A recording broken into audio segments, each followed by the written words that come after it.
આજે એમ તો વાત કરવી છે બે મહત્વના મુદ્દાઓની। પહેલો મુદ્દો છે વિભાજનનો વિરોધ, જેમાં ચહલ પહલ રાજકીય ગતિવિધિઓ હવે વધી ગઈ છે, અને બીજો મુદ્દો જેના વિશે આજે વાત કરવી જરૂરી બની ગઈ છે એ મુદ્દો છે જેતપુરમાં પ્રદૂષિત પાણીનો વિવાદ। કારણ કે અત્યાર સુધી તો પોરબંદર વાસીઓ ડીપ સી પ્રોજેક્ટનો વિરોધ કરતા આવ્યા છે, પરંતુ હવે તો જેતપુરની નદીઓ પણ પ્રદૂષિત થઈ રહી છે। જેતપુરમાં જ કેમિકલ યુક્ત પાણી છોડવામાં આવી રહ્યું છે। આ બંને મુદ્દા વિશે વાત કરવી છે। સૌથી પહેલા વિભાજનના વિરોધના વંટોળથી શરૂઆત કરવી છે સીધું અને સટની। આપણે રોજબરોજ અનેક અપડેટ્સ આવતી હોય છે, વાત કરતા આવ્યા છે સતત કે બનાસકાંઠામાં સરકારે જે વિભાજનનો નિર્ણય લીધો છે, હજુ સત્તાવાર રીતે વિભાજન થઈ નથી ગયું, પરંતુ સરકાર વિચારણા કરી રહી છે અને નિર્ણય લીધો છે તે બાબતે વિરોધનો વંટોળ શરૂ થઈ ચૂક્યો છે પહેલા દિવસથી। લગભગ 5 થી 6 દિવસ વીતી ગયા છે, વિરોધ સતત ચાલુ છે। કાંકરેજવાસીઓની માંગ છે કે બનાસકાંઠામાં સમાવવામાં આવે, ધાનેરાવાસીઓની માંગ છે બનાસકાંઠામાં સમાવવામાં આવે। આ સિવાય દિયોદરવાસીઓની માંગ એવી છે કે દિયોદરને ઓગળ જિલ્લો જાહેર કરીને આખા જે તાલુકાઓ છે વાવ થરાદના જે તમામ તાલુકાઓ તેમને દિયોદરમાં સમાવી લેવામાં આવે, જિલ્લાનું નામ આપવામાં આવે ઓગળ જિલ્લો। એટલે આ આખી માંગ અને અલગ અલગ મુદ્દે વિરોધ કરી રહ્યા છે લોકો, પરંતુ રાજકીય ગતિવિધિઓ તો તેજ થઈ ગઈ હતી। ધારાસભ્યથી લઈને સાંસદો પણ મેદાનમાં આવ્યા હતા, કેટલાક સમર્થનમાં હતા, કેટલાક વિરોધમાં હતા। બધાની વચ્ચે સૌથી મોટા સમાચાર બનાસકાંઠાના બખેડા મુદ્દે મહત્વના સમાચાર છે કે જિલ્લા વિભાજન બાદની મડાગાંઠ ઉકેલવાના પ્રયાસો હવે શરૂ કરવામાં આવ્યા છે। જી હા, હવે મડાગાંઠ ઉકેલવાના પ્રયાસો શરૂ કરાયા છે, એટલે કાંકરેજ, ધાનેરા, દિયોદરના નેતાઓને ગાંધીનગરથી તેડું આવ્યું છે। પ્રભારી મંત્રી બળવંતસિંહ રાજપૂત સાથે આગેવાનોની ચર્ચા થવાની શક્યતા છે। આગેવાનો જે છે તે બળવંતસિંહ રાજપૂતને મળવા માટે ગાંધીનગર આવ્યા છે। કેટલાક નેતાઓ છે, કેટલાક સામાજિક આગેવાનો પણ સામેલ છે। વાવ થરાદ જિલ્લાની રચના થઈ ત્યારબાદથી વિરોધના સૂર ઉઠી રહ્યા છે, ત્યારબાદથી વિરોધ થઈ રહ્યો છે, ત્યારે કાંકરેજ અને ધાનેરાને મૂળ બનાસકાંઠામાં રાખવામાં આવે, એક તો એ માંગ છે। બીજી માંગ દિયોદરમાં ઓગળ જિલ્લાની માંગ છે, દિયોદરને ઓગળ જિલ્લો જાહેર કરવામાં આવે। આ બંને માંગ સાથે આગેવાનો ગાંધીનગર પહોંચ્યા છે અને ગાંધીનગરમાં પ્રભારી મંત્રીને રજૂઆત કરશે। પ્રભારી મંત્રી સાથેની આ જે બેઠક છે તે પણ ખૂબ સૂચક માનવામાં આવી રહી છે। આ બેઠકને લઈને અનેક તર્ક વિતર્ક ઉભા થઈ રહ્યા છે, અનેક સવાલો ઉભા થઈ રહ્યા છે કે શું થવાનું છે। શું કાંકરેજવાસીઓની માંગ સ્વીકારી લેશે સરકાર? શું કાંકરેજને બનાસકાંઠામાં સમાવવામાં આવશે? શું ધાનેરાને બનાસકાંઠામાં સમાવવામાં આવશે? કે આ પછી બંને તાલુકાઓ વાવ થરાદમાં યથાવત રહેશે? બીજો સવાલ એ પણ છે, શું દિયોદરવાસીઓની માંગ છે ઓગળ જિલ્લો બનાવવાની, તે માંગ સંતોષાશે કે પછી અન્ય કોઈ વચ્ચેનો રસ્તો સરકાર કાઢશે? આ બધાને લઈને અસમંજસ સવાલો અનેક ઉઠી રહ્યા છે, પરંતુ સરકાર સાથેની બેઠક બાદ સ્પષ્ટ થશે કે શું થઈ શકે છે। હાલ તો પ્રભારી મંત્રી સાથે બેઠક મળવાની છે અને આ બેઠકને લઈને અનેક તર્ક વિતર્ક પણ થઈ રહ્યા છે। મહત્વનું બીજું બ્રેકિંગ આવી રહ્યું છે, સૌથી મોટા સમાચાર કે બનાસકાંઠા જિલ્લાના વિભાજનને લઈને આંદોલન હજુ પણ યથાવત છે। જી હા, એક તરફ જે આગેવાનો છે તેઓ ગાંધીનગર મળવા પહોંચ્યા છે પ્રભારી મંત્રીને, બીજી તરફ બનાસકાંઠામાં આંદોલન હજુ પણ યથાવત છે। આંદોલન થમવાનું નામ નથી લઈ રહ્યું, વિરોધ હજુ પણ યથાવત જોવા મળી રહ્યો છે। દિયોદરમાં આજે પણ ઓગળ જિલ્લાને લઈને આંદોલન યથાવત જોવા મળ્યું। આજે દ્રશ્યો જોઈ રહ્યા છો, મોટી સંખ્યામાં જનસંખ્યા ઉમટી પડી હતી। વેપારીઓ હોય, ખેડૂતો હોય, સ્થાનિકો હોય, તમામ લોકો આ હડતાલમાં જોડાયા છે, પોતાના વ્યાપાર ધંધા બંધ પાડીને હડતાલ કરી રહ્યા છે। દિયોદરને ઓગળ જિલ્લો બનાવવામાં આવે તેવી માંગને લઈને દિયોદરવાસીઓ ધરણા પર બેઠા છે। હજુ પણ વિરોધ ઉગ્ર સ્વરૂપ ધારણ કરી શકે છે। અને આ જુઓ, દિયોદરવાસીઓએ સ્વેચ્છાએ સજ્જડ બંધ પાડીને વેપાર ધંધા બંધ પાડ્યા છે। આ દ્રશ્યો ફૂલ સ્ક્રીનમાં બતાવો છો પ્લીઝ, કે જુઓ મોટી સંખ્યામાં, એક બે નહીં હજારોની સંખ્યામાં લોકો અહીં પહોંચ્યા છે અને લોકો બસ એક જ માંગ કરી રહ્યા છે કે દિયોદરને ઓગળ જિલ્લો બનાવવામાં આવે। બીજી માંગ એ પણ છે કે વાવ થરાદ જિલ્લાનું મુખ્ય મથક જે થરાદ છે તેની જગ્યાએ દિયોદરને મુખ્ય મથક બનાવી દેવામાં આવે, એટલે તમામ જે કામકાજ છે તે તમામ કામકાજ દિયોદરથી થઈ શકે, કારણ કે દિયોદર આખાએ વાવ થરાદ જિલ્લામાં સેન્ટરમાં આવે છે। વાવ થરાદ જિલ્લો સરકારે હજુ સત્તાવાર રીતે ઘોષિત નથી કર્યો, સરકારે આ બાબતે વિચારણા કરી રહી છે, નિર્ણય લઈ રહી છે, પરંતુ સત્તાવાર હજુ ઘોષિત કરવામાં નથી આવ્યો, છતાં પણ વિરોધના સૂર ઉઠી રહ્યા છે। દિયોદર એમ જોવા જઈએ તો દિયોદર વાવ થરાદમાં જેટલા પણ તાલુકાઓ છે દરેક તાલુકાની નજીકમાં આવે છે। મહત્વનું એ છે કે દિયોદરવાસીઓને એક જ માંગ છે કે દિયોદરને મુખ્ય મથક બનાવવામાં આવે, અને આ મુખ્ય મથકની માંગને લઈને મોટી સંખ્યામાં જનસંખ્યા ઉમટી પડી છે, વિરોધ નોંધાવી રહ્યા છે, સૂત્રોચ્ચાર કરી રહ્યા છે, આંદોલન કરી રહ્યા છે।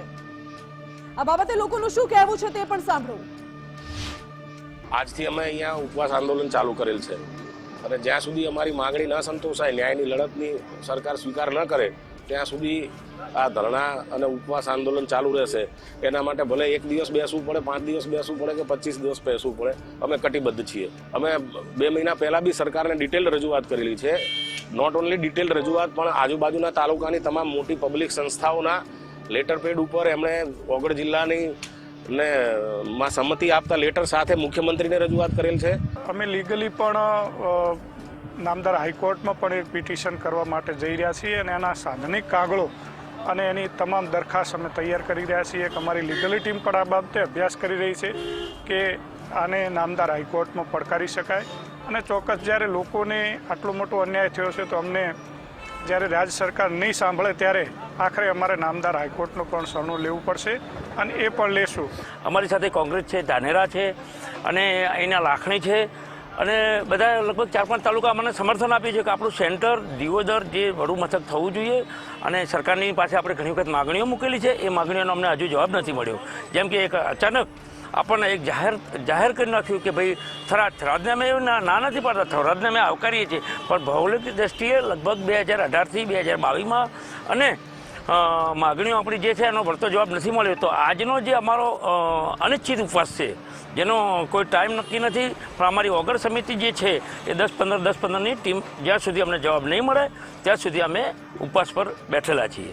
બનાસકાંઠા જિલ્લાના વિભાજનને લઈને દિયોદરમાં આજે 6ઠ્ઠા દિવસે પણ આંદોલન યથાવત જોવા મળી રહ્યું છે. જે રીતે આપ દ્રશ્યોમાં જોઈ શકો છો કે આ દિયોદરના જે લોકો છે, વેપારીઓ છે, ખેડૂતો છે, તેમની માંગણી છે કે દિયોદરને ઓગળ જિલ્લો જાહેર કરવામાં આવે અથવા તો આ દિયોદરને પાલનપુરની અંદર સમાવેશ કરવામાં આવે. જેમની વર્ષોથી માંગણી હતી તે નથી સ્વીકારાઈ રહી, ત્યારે આજે તેઓ આપ કહી શકાય કે આમરણ ઉપવાસ ઉપર બેઠા છે. જે રીતે આપ દ્રશ્યોમાં જોઈ શકો છો કે હાથમાં માળા લઈને ઓગળજી મહારાજની તેઓ માળા કરી રહ્યા છે, તેઓ પ્રાર્થના કરી રહ્યા છે સરકારને સદબુદ્ધિ આપે અને સરકાર છે જે આ દિયોદરને ઓગળ જિલ્લો જાહેર કરે અથવા તો તેમનો જે જૂનો જિલ્લો હતો પાલનપુરની અંદર સમાવેશ કરવામાં આવે. માંગ સાથે આજે 6ઠ્ઠા દિવસે તેઓ આંદોલન કરી રહ્યા છે. તેમની એક જ માંગણી છે કે સરકાર તાત્કાલિક ધોરણે તેમને પાલનપુરની અંદર જે હતા તે યથાવત રાખે અથવા તો તેમને ઓગળ જિલ્લો, જે કહી શકાય કે વર્ષોથી તેમની માંગણી હતી કે દિયોદરને ઓગળ જિલ્લો બનાવવામાં આવે, જ્યાં સુધી તેમની માંગણી નહીં સ્વીકારાય ત્યાં સુધી તેઓ આમરણ ઉપર આવી રીતે બેસી અને સરકાર સામે વિરોધ નોંધાવશે. કમલેશ નાભાણી, ગુજરાત ફર્સ્ટ, બનાસકાંઠા. એટલે દિયોદરમાં તો મોટા પાયે વિરોધ થઈ રહ્યો છે, પરંતુ અન્ય મહત્વના સમાચાર બનાસકાંઠાના વિભાજનને લઈને જ્યાં કહી ખુશી તો કહી ગમ જેવો માહોલ જોવા મળી રહ્યો છે.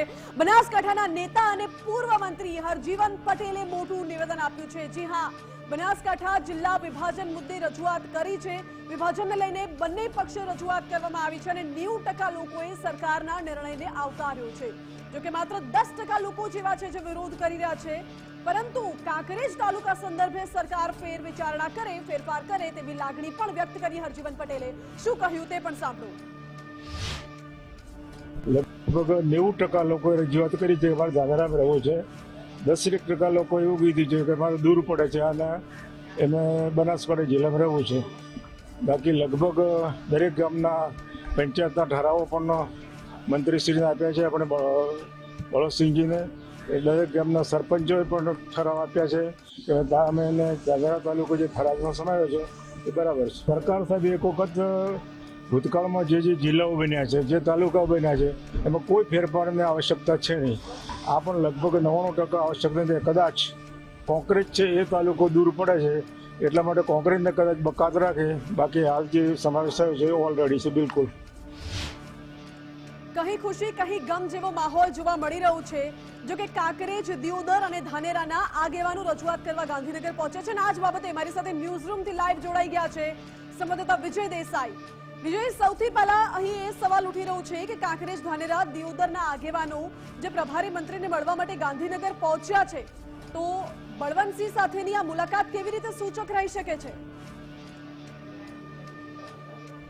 જે પ્રકારે ધાનેરાની અંદર વિરોધ થઈ રહ્યો છે, કાંકરેજની અંદર વિરોધ થઈ રહ્યો છે, દિયોદરમાં વિરોધ થઈ રહ્યો છે, પરંતુ આ જે મડાગાંઠ છે તે કયા પ્રકારે ઉકેલી શકાય તે માટે રાજ્ય સરકાર પ્રયત્નશીલ બની છે અને તે માટે જ પ્રભારી મંત્રી બળવંતસિંહ રાજપૂતને મળવા માટે અનેક આગેવાનો પહોંચ્યા છે. તેની અંદર ધાનેરામાંથી જે મહત્વના નેતાઓના જે નામ સામે આવ્યા છે તેમની પ્રતિક્રિયા સામે આવી છે. તેની અંદર જે ધારાસભ્ય માવજીભાઈ દેસાઈ પણ છે, પૂર્વ ધારાસભ્ય નથાભાઈ પટેલ પણ છે, એ ઉપરાંત જે મફતલાલ પુરોહિત છે તે પણ ઉપસ્થિત છે, ઉપરાંત પૂર્વ મંત્રી હરજીવન પટેલ આ ધાનેરાના મોટા 4 નેતાઓ છે તે પૈકી 3 નેતાઓ એવું કહી રહ્યા છે કે 90% પબ્લિકનું એવું માનવું છે કે ધાનેરાને મૂળ બનાસકાંઠામાં રાખવામાં આવે। ઉપરાંત હરજીવન પટેલ જે પૂર્વ મંત્રી છે એમનો એવું કહેવું છે કે 10% લોકો જ વિરોધ કરે છે, અમારા માટે થરાદ અનુકૂળ છે। પરંતુ આ સિવાય દિયોદરમાંથી જે પ્રકારે માંગ ઉઠી છે કે ઓગળ જિલ્લો નામકરણ કરીને દિયોદરને વડુ મથક બનાવવામાં આવે, તો ત્યાંથી ધારાસભ્ય કેશાજી ચૌહાણ તેમની સાથે જે ઓગળ જિલ્લા સંઘર્ષ સમિતિ જે છે તેના જે અત્યારે નેતૃત્વ કરે છે દર્શન ઠક્કર પણ અત્યારે ગાંધીનગર પહોંચ્યા છે અને પ્રભારી મંત્રી સાથે મુલાકાત કરી રહ્યા છે। એટલે સંભવત રીતે મુદ્દો એક નીકળી રહ્યો છે કે કાંકરેજ તાલુકા માટે આજે અન્ય આગેવાનો છે તે તમામ હકારાત્મક છે કે કાંકરેજ તાલુકાને મૂળ બનાસકાંઠાની અંદર જાળવી રાખવામાં આવે, કારણ કે તેમના માટે વાવ-થરાદ જે કેન્દ્ર છે તે થોડું વધારે ડિસ્ટન્સ પડી રહ્યું છે। એટલા માટે એ મુદ્દે તમામ નેતાઓ એકીકૃત છે। એટલે નોટિફિકેશન પહેલા કાંકરેજ માટે ઉજળા સંકેત એ છે કે કાંકરેજ મૂળ બનાસકાંઠામાં સમાવિષ્ટ રહી શકે છે અને તે પ્રકારનું નોટિફિકેશન પાડવા માટે રાજ્ય સરકાર વિચારણા કરી શકે છે। પરંતુ અત્યારે પ્રભારી મંત્રી સાથેની બેઠકમાં આગેવાનો કયા પ્રકારની ચર્ચા કરે છે, જો કે હજુ સુધી કાંકરેજ તાલુકાના પ્રતિનિધિ ગાંધીનગર પહોંચ્યા તે પ્રકારના કોઈ અહેવાલ નથી। એટલે સંભવત તે પણ મુલાકાત કરશે અને પોતાની રજૂઆત છે તે કરશે, કારણ કે અગાઉ કીર્તિસિંહ વાઘેલા જિલ્લા ભાજપના પ્રમુખ અને કાંકરેજના સ્થાનિક નેતા તરીકે તેઓ કહી ચૂક્યા છે કે તેઓ રાજ્ય સરકારમાં રજૂઆત કરવાના છે। એટલે એ સંદર્ભે પણ મુલાકાત થશે અને તેમની રજૂઆત છે તેને ફરીથી મૂકવામાં આવશે। એટલે રાજ્ય સરકાર આ તમામ મુલાકાતોને ધ્યાનમાં રાખી, રજૂઆતોને ધ્યાનમાં રાખીને આગામી સમયમાં નોટિફિકેશનમાં એ નિર્ણય કરશે કે કાંકરેજ બનાસકાંઠામાં યથાવત રહી શકે છે। પરંતુ એક મુદ્દો એ ઉઠી રહ્યો છે કે ધાનેરામાં પણ આછો વધતો અત્યારે વિરોધ ઉઠી રહ્યો છે, ભીલડી તાલુકાની માંગ સાથે અન્ય વિરોધ ઉઠી રહ્યો છે। એ સિવાય દિયોદરમાં ધરણા યથાવત છે, ધાનેરાની અંદર પણ વિરોધ થઈ રહ્યો છે અને કાંકરેજમાં પણ વિરોધ ચાલી રહ્યો છે। જો કે બીજી તરફ માત્ર વાવ અને થરાદ આ 2 સેન્ટર છે કે જ્યાં ઉજવણીનો માહોલ છે, કારણ કે મૂળ કેન્દ્ર વાવ-થરાદ જિલ્લો બનાવવામાં આવ્યું છે એટલા માટે। પરંતુ સૌથી મોટો અગત્યનો એક એ પણ અહેવાલ અત્યારે મળી રહ્યો છે આપણને કે પ્રથમ વખત છે તે વાવ-થરાદ જિલ્લાની જાહેરાત કર્યા બાદ રાજ્ય સરકારે જે અધિકારીઓની નિમણૂક કરી છે તેની અંદર પ્રથમ વખત થરાદની અંદર SC/ST સેલના જે ડીવાયએસપી છે તેમની નિમણૂક પણ અત્યારે જ કરી દેવામાં આવી છે। એટલે વહીવટી ક્ષેત્રે અત્યારે વાવ-થરાદ જિલ્લા માટે આ નિમણૂકનો દોર આડકતરી રીતે કહીએ તો શરૂ પણ થઈ ચૂક્યો છે। એટલે અત્યારે બનાસકાંઠા જિલ્લાના વિભાજન બાદથી જે બખેડો ઊભો થયો છે તે બખેડાની જે મડાગાંઠ થઈ છે કાંકરેજ તાલુકાને લઈને ખાસ અને ધાનેરાને લઈને, તેને કયા પ્રકારે ઉકેલી શકાય તે માટેના પ્રયાસ ચાલી રહ્યા છે। કારણ કે ધાનેરામાં બાપલા અને ખિમત આ 2 વિસ્તાર છે તેને દાંતીવાડા સાથે સંલગ્ન કરીને જે પ્રકારે 1251 ગામોમાંથી 600 ગામ વિભાજનની રાજ્ય સરકારે અગાઉ જાહેરાત કરી છે, તો એ પ્રકારે નવેસરથી સીમાંકન કરીને આ પ્રકારે અંત લાવવાનો પ્રયાસ કરવામાં આવશે કે આ વિવાદ સમાંતર રીતે ઉકેલાઈ જાય અને કાંકરેજ મૂળ યથાવત સ્થિતિ પર રહે અને તે સિવાય અન્ય જે તાલુકાઓના ગામડાઓ છે તેને વાવ-થરાદ જિલ્લાની અંદર સાંકળી લેવામાં આવે અને આ જિલ્લા અંગે વિભાજનની જે પ્રક્રિયા છે આગામી સમયમાં યોગ્ય રીતે વહીવટી ક્ષેત્રથી પૂર્ણ કરવામાં આવે। માનસી જી વિજય, બિલકુલ આભાર આપનો। એટલે સરકાર એ દિશામાં પ્રયત્ન કરી રહી છે કે સમાધાનપૂર્વક કામ થાય અને લોકોની જે પણ સમસ્યા છે તેમનું સમાધાન પણ આવે, આ સાથે વિચારણા પણ સરકાર કરે તેવી લોકો આશા રાખી રહ્યા છે। જો કે આ વિભાજનની મડાગાંઠ હવે ઉકેલાય છે કે પછી વધુ ને વધુ ગૂંચાય છે તે પણ આગામી સમયમાં જોવું રહ્યું।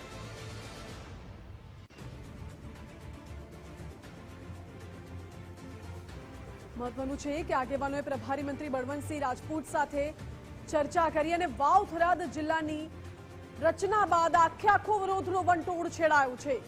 કાંકરેજ ધાનેરાને મૂળ બનાસકાંઠામાં સમાવવામાં આવે તેવી માંગ ઉઠી છે, જ્યારે દિયોદરને ઓગળ જિલ્લો બનાવવામાં આવે તેવી માંગ ઉઠી છે। લોકો વિરોધ કરી રહ્યા છે। દિયોદરવાસીઓની તો એવી પણ માંગ છે કે દિયોદરને કાં તો પછી ઓગળ જિલ્લો જાહેર કરો, તમામ તાલુકાઓને દિયોદરમાં સમાવો, અથવા તો પછી દિયોદરને બનાસકાંઠામાં સમાવેલો જેમ અગાઉ હતું। એટલે પાલનપુર એમનું વડુ મથક રહે અને કોઈ પણ સામાન્ય નાનું મોટું કામકાજ હોય તો પાલનપુર જવા આવવામાં સરળતા રહે, તે દિયોદરવાસીઓની માંગ છે। કાંકરેજવાસીઓની માંગ એ છે કે પાલનપુર લગભગ એમને 35 થી 40 કિલોમીટર પડે છે, નજીક પડે છે, થરાદ દૂર પડે છે, એટલે બનાસકાંઠામાં સમાવવામાં આવે તેવી માંગ ઉઠી રહી છે।